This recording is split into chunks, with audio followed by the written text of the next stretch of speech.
자, 2021학년도 이제 금년도 수시학종의 합격자가 모두 발표되었습니다.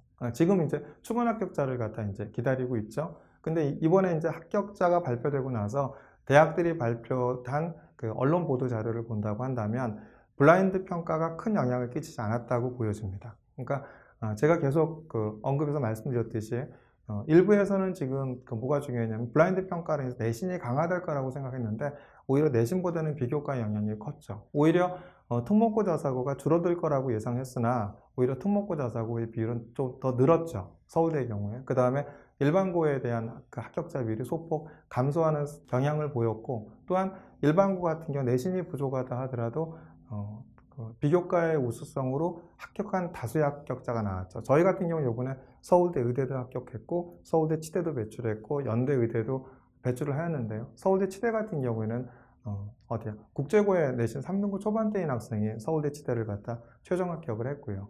연대 의대 같은 경우도 자사고에 2.5등급대인 그 학생이 연대 의예과 면접형에 최종 합격을 하였습니다.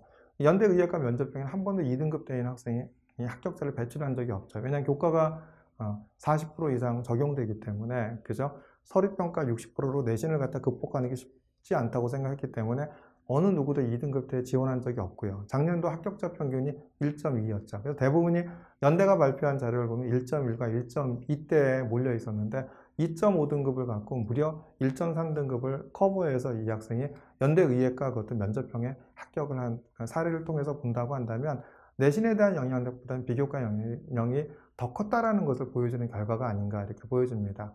뿐만 아니라 오랜 블라인드 평가를 위해서 특목고 자사고와 일반고의 어떤 학교들은 이제 대략 알 수 있지만, 그래서 얘가 특목고인지 자사고인지 일반고인지는 알 수가 있죠. 하지만 어떤 학교인지는 알 수가 없죠. 근데 블라인드 평가로 인해서 강남권에 있는 학생들보다는 오히려 강남권 학생들은 작년과 유사하거나 조금 더 소폭 감소한 경향을 보였고요. 오히려 이제 이렇게 이제 많은 학교에서 그 서울대 합격자나 연대 합격자를 배출하지 않았나 보여집니다. 저희 같은 경우에도 일반고 내신 2등급 초반대인 학생이 연대 면접형으로 연대 신소재공학과를 갖다 합격을 했는데 이 학생이 수도권에 있는, 그러니까 서울 지역이 아닌 그 외곽 지역에 있는 학교였거든요. 이 내신 2등급 초반대 갖고 합격을 한 겁니다. 이런 결과를 본다고 한다면 그 블라인드 평가 내에서 비교과가 좋았다고 한다면 얼마든지 우수한 결과를 나타내지 않았나 이렇게 보여집니다. 그래서 오늘 제가 이제 소개해 드릴 것은, 그래서 이제 이런 그 서울대 합격자의 언론에 보도된 자료를 통해서 학교들 분포는 어땠고 이런 부분들 한번 분석을 한번 해드리고요. 뿐만 아니라 이제 이걸 통해서 그러면 이제 합격한 아이들, 합격한 학생들, 지금까지 이제 합격한 학생들에 대한 내신 분포, 그러니까 2등급대인 학생이 이제 그 생명과학부에 합격한 사례, 그 다음에 내신 3등급 초반대인 학생이 이제 서강대에 합격한 사례를 통해서 이렇게 비교과가 우수하면 어떻게 내신을 극복하고 이렇게 합격할 수 있는지에 대한 사례도 좀 안내해 드릴까 합니다. 그래서 또 한 사례, 저희가 또 한 사례 보여드릴 학생들 중에서는 강남의 일반고 1.7등급대인 학생이 이제 치대도 합격을 했고, 그 다음에 이제 의대에 그 예비 앞번호에 있기 때문에 의대도 합격할 거라고 보여지거든요. 그러니까 1.7등급이라 하더라도 이렇게 이제 일반고에서 비교과가 우수하면 충분히 의치대도 갈 수 있기 때문에, 물론 이제 안 된 경우도 있겠지만 저희 같은 경우는 합격을 시켰기 때문에 이런 그 학생들에 대한 비교과가 우수한다고 한다면 충분히 이렇게 내신을 극복하고 합격할 수 있지 않을까 생각이 됩니다. 그렇기 때문에 지금 이제 학생부를 이렇게 마무리하는 이제 학년 말의 시점에서 비교과의 우수성이 나타나게끔 학생부를 관리하신다고 한다면 좋은 결과가 있지 않을까 생각이 됩니다.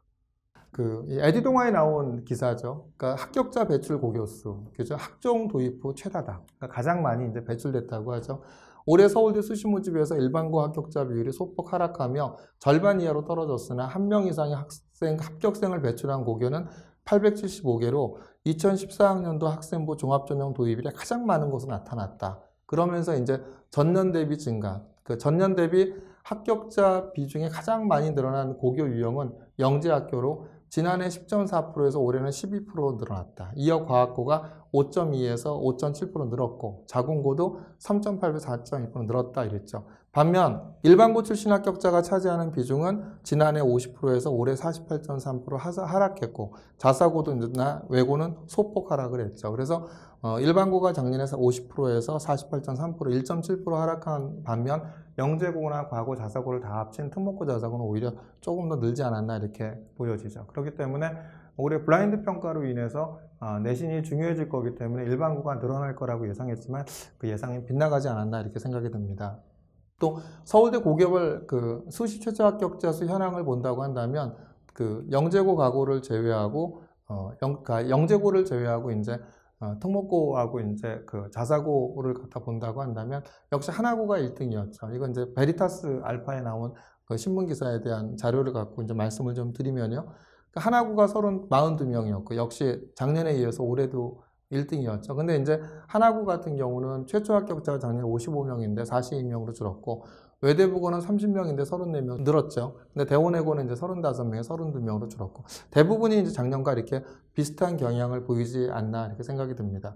그런데 이제 일반계 고등학교에서 본다고 한다면 일반계 고등학교에서 보였던 학교는 이제 서울고등학교가 작년과 비슷했고 근데 지역 자사고죠. 배재고가 이제 작년보다 6명이었는데 10명으로 늘었죠. 그 다음에 이제 현대고 같은 경우가 8명에서 이제 9명으로 1명 정도 늘었고요. 그 다음에 이제 이런 이제 지방외고, 그러니까 저희가 부산 국제외고나 부산외고, 저희가 부산에서도 저희가 이번에 서너 명의 그 서울대 합격자를 배출하였는데 저런 이제 그 어디야, 그 부산외고나 부산국제외고 8명씩 합격자가 나왔고요. 이렇죠. 근데 이제 중동고가 8명이었고요. 그 다음에 단대부고가 7명, 반포고가 7명, 그 다음에 상문고가 7명, 세화여고가 7명, 그 다음에 신일고가 7명, 이게 등등등 이렇게 이제 나왔죠.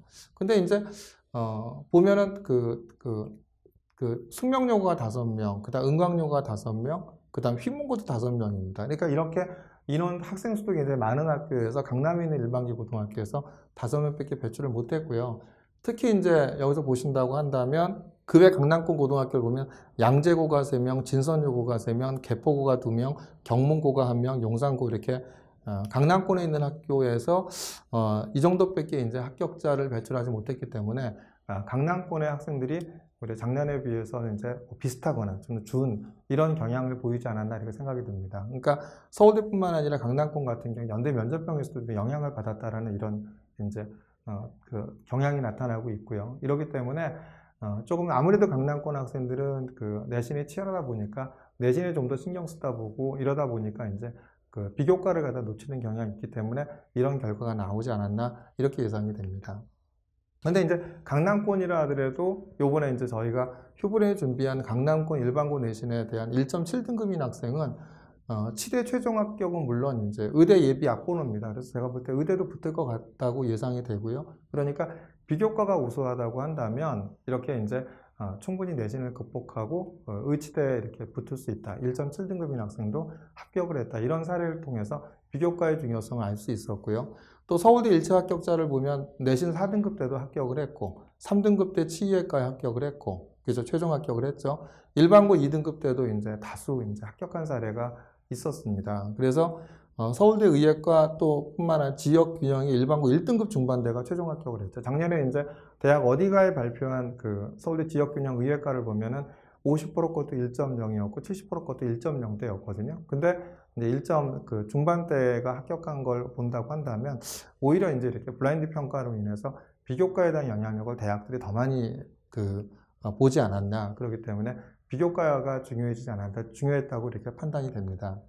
자, 그럼 이런 비교과에 대한 부분들을 갖고 한번 보겠습니다. 한번 이렇게 이제 서울대 그 생명과학부에 진학한 지방자율원학교 2.7등급인 학생이었는데, 금년도 학생들 이런 이제 봤을 때 A 학생이 스스로 학습한 과정들을 한번 보겠습니다. 어떤 내용들을 지난번에도 한번 공개를 했고요. 제가 다음번에는 이제 의대, 이제 계열별로 한번 저희가 공개를 한번 이렇게 할 생각인데요. 일단 서울대 생명과학부에 합격한 학생에 대한 이런 부분들을 본다고 한다면 심화 강의가 뭐였죠? 코스웨어의 천연블로부터의 신약 개발, 스노우에서 그 신서리 시스템에 대한 강의를 듣고 코스웨어에서 미생물 감염과 항생물질, 에디엑스의 에피데믹스에 대한 강의를 들었죠. 그 다음에 MIT에 대한 강의도 들었고 코스웨어 단편인력 반복 분석이라는 강의도 이렇게 들었죠.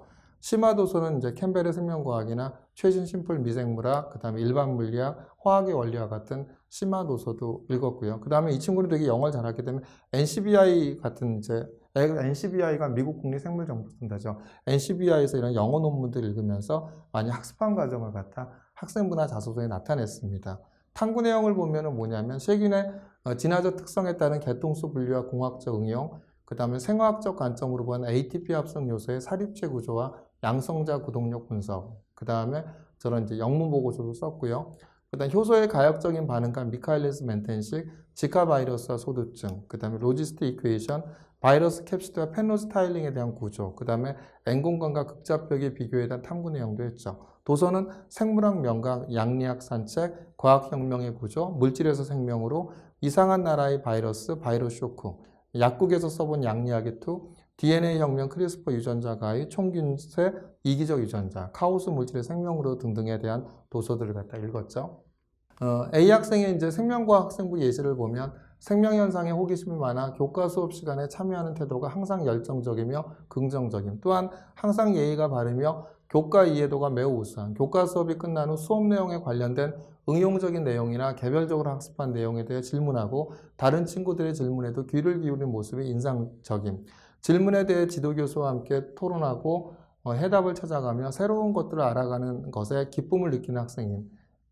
예를 들어 프로스트 글라딘의 위점막 보호 기능에 대해 의문을 품고 있다가 수업 시간에 소화기에 대해 배운 후 이를 교사에 질문한, 더 명확한 답을 얻고자 대학 교재를 가지고 탐구한 후 관련된 영어 논문을 찾아 읽고 프로스트 글라딘의 위점막 보호 기능에 대한 의구심을 해결하고 이를 수행평가 보고서로 작성함. 생명에 대한 지적 호기심이 논문을 찾아 읽을 정도로 열정이 많고 탐구력이 우수함. 여기에서 이제 대학 교재와 관련된 가지고 스스로 탐구했던 내용이라든지, 그 다음에 이제 이런 영어 논문을 찾아 읽고, 그래서 뭘 잘한다? 영어를 잘한다는 내용도 나타나 있죠. 또 이제 미생물과 전염병에 대한 탐구도 했죠. 활동 계기, 폐렴에 걸리면 폐렴의 한 원인이 되는 마이코플라즈마에 대해 알게 됨, 세균과 바이러스 성질을 모두 가지는 마이코플라즈마의 흥미를 느껴 바이러스에 의한 전염병에 관심을 가졌죠. 탐구 과정은 소두증을 일으키는 지카 바이러스를 탐구하며 바이러스에 대응하는 인간의 면역에 대해 관심을 가지고 바이러스성 질병들을 이해했고요.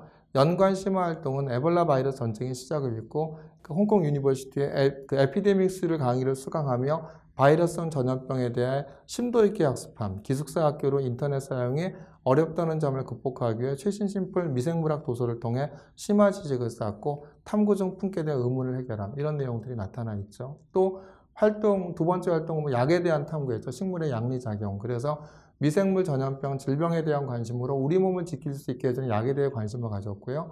양리학 산책, 약국에서 써본 이야기를 읽고 약에 대한 기초 지식을 쌓고 심화 탐구한, 신약 개발에 흥미를 갖고 코스요에 천연 물질로부터 신약 개발을 수강하고 자생을 유래한 대한 보고서를 작성했죠. 연관 활동은 동아리 활동으로 주변 식물의 양리학적 작용에 대해 관심을 갖고 공공고등학교 식물생태 약용 가능성에 고찰 연구를 진행하며 루틴의 천연 항균 작용에 대해 이해했고, 이후 다양한 항균 물질을 이해하기 위해 미생물 감염과 항생 물질을 수강했죠.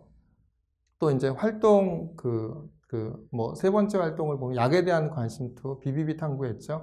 약에 대한 탐구를 진행하며 L도파를 접하게 되었고, 도파민과 다르게 L도파는 BBB를 통과하여 효과를 발휘함을 알게 되었고, 분자량이 작은 물질이 BBB를 통과하므로 도파민보다 L도파가 분자량이 작을 것이라 예상했으나 더 크다라는 사실을 발견한 흥미를 가졌죠. 해결 과정은 관련 서적을 참고하여 공부하고 BBB 투과성에 대해 질문하기 위해 진로에 날 뇌과학자를 찾아가 직접 질문하며 L도파의 투과성의 의문을 해결했죠. 연관 활동은 BBB 투과성에 관한 그 다음에 관련된 영문 보고서를 작성했고, 이를 통해 BBB의 투과성은 단지 분자량에만 관련한 것이 아니라 다양한 인자들이 존재한다는 것을 갖다 깨달았죠. 이제 B 학생을 보겠습니다. 이제 스스로 찾아 이제 심화학습한 과정을 보면 심화경제 아카데미, 코스의 심화통계학, 그 다음에 K묵회 경제학 들어가기, 그 다음에 코세라 강의 들었고 에디엑스의 강의 들었죠. 심화도서는 소비심리학, 맹큐의 경제학, 경제학 관련된 아예 전문 서적을 갖다 일부 읽은 책도 있고요. 참고 논문은 마르크스 계급론의 실제론적 해석을 위하여 공정무역이 저개발국 빈곤감소에 미치는 영향, 그 다음에 공간과 연민, 그 다음에 그리고 정동, 커뮤니케이션화 비평, 공기업 민영화 비평과 대안입니다. 그러니까 일반고 3.3등급인데 이제 서강대 경제학부 진학한 학생이니까 보시면 도움이 되지 않으실까 생각이 듭니다. 탐구 내용은 부동산 시장의 가격 변동에 대한 이산학률적 접근과 의미, 윤리적 소비는 세계의 빈곤을 해결할 수 있는가, 소비자 기대 심리의 구성 요소에 기초한 구매 요인과 반구매 요인, 공공재의 경합성 문제에 대한 넛지적 대안, 계층 이동과 사회 발전, 빈곤의 세계화에 어떻게 대응할 것인가, 공공재 공급의 게임 이론적 해석, 조세 만족도를 이용한 소득 분위별 선호세율에 대한 연구 이랬죠. 도서는 공정무역은 세상을 어떻게 바꿀 수 있을까? 정의란 무엇인가? 넛지, 뉴스의 시대, 국부론, 도의 게임 이론, 국간을 내 돈은 어떻게 쓰는가 등에 대한 도서가 있었죠. B학생의 자율활동 예시를 보면 학급 자치활동 시간에 사회계층 이론에 대한 분석을 위해 논문 마르크스 계급론의 실제론적 해석을 위하여와 공개 명사 강의, 그죠?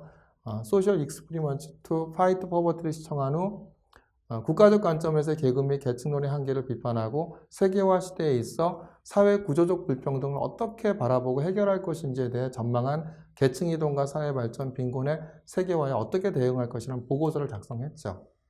또 P학생의 이제 주요 활동 중에 활동 첫 번째가 이제 사회 불평등 활동이 있었죠. 활동 계기는 테드 강의 수강 후 세계화 시대에 있어 사회 구조적 불평등을 어떻게 바라보고 해결할 것이냐 관심을 가졌죠. 탐구 과정은 논문 마르크스 계급론의 실제론적 해석을 위하여 등을 참조하여 사회 구조적 불평등 해소 방안을 제안한 계층 이동과 사회 발전, 빈곤의 세계화에 어떻게 대응할 것인가 보고서를 작성하였죠. 이후 윤리 시간의 윤리적 소비와 연계하여 공정무역을 비롯한 윤리적 소비가 세계의 양극화 완화에 도움이 되는지 궁금하여 도서 공정무역은 세상을 어떻게 바꿀 수 있을까와 논문을 참조하여 공정무역의 한계를 극복하기 위해 윤리적 소비의 실천과 함께 세계 빈곤의 근본적 원인을 인식하는 소비자가 될 것을 제안한 보고를 작성했죠.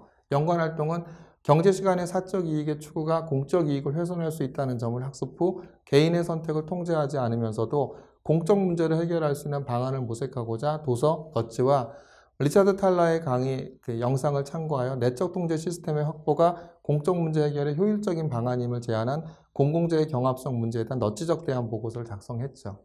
활동 두 번째 거를 보면은 경제현상의 수학적 분석을 했죠. 아무래도 이제 경제학과니까 활동 계기는 경제에 대한 관심을 무크 동아리 조직을 했고요. K무크의 경제학 원론 강의를 수강하며 경제 개념 및 이론을 학습하고 그 과정에 게임 이론에 관심을 가졌죠. 탐구 과정은 게임 이론에 대한 심화 학습을 위해 코세라의 웰컴 투 게임 시어리와 도의 게임 이론 도서를 참고하여 죄수의 딜레마 개념을 이해했고 죄수의 딜레마를 이용해 공공재 공급의 게임 이론적으로 해석하는 보고를 작성을 했죠. 연간 심화 활동으로는 경제현상 이해를 위해 수학이 필수적임을 깨달아 경제현상 등을 수학적으로 접근해 보았고 확률 통계 시간에 부동산 시장에서 가격 변동의 특성을 이산확률적 접근으로 탐색한 보고서와 조세 만족도에 대한 선호세율을 분석하는 보고서를 작성을 하였죠. 그러니까 이렇게 이제 활동하는 아이들, 이제 두 번째 학생 같은 경우 일반고에 내신 3등급 초반대였는데 어디에 붙었죠? 바로 이제 이렇게 서강대 경제학부에 들어갔죠. 그러니까 이런 내용들을 보신다고 한다면 이렇게 내신이 부족하다 하더라도 비교과 활동이 우수하면 얼마든지 극복하고 이렇게 합격한 사례가 있다라는 사례가 딱 보여준 사례가 아닌가 생각합니다. 물론 이제 다른 대학은 다 떨어지는데 서울대만 이렇게 합격한 학생들도 있고요. 그죠? 합격할 거라고 생각했는데 뭐 떨어진 학생들도 있고 그렇습니다. 하지만 대부분의 학생들이 본다고 한다면 많은 학생들이 비교과가 우수했다고 한다면 내신을 극복하고 합격을 했기 때문에 특히 이제 지금과 같이 이제 비교과를 작성하는 학생부를 갖다 관리하는 시기에 이런 대학에서의 관점, 고교와 대학의 연계교육 관점에서 학생부를 관리하신다고 한다면 좋은 결과가 있지 않을까 생각이 듭니다.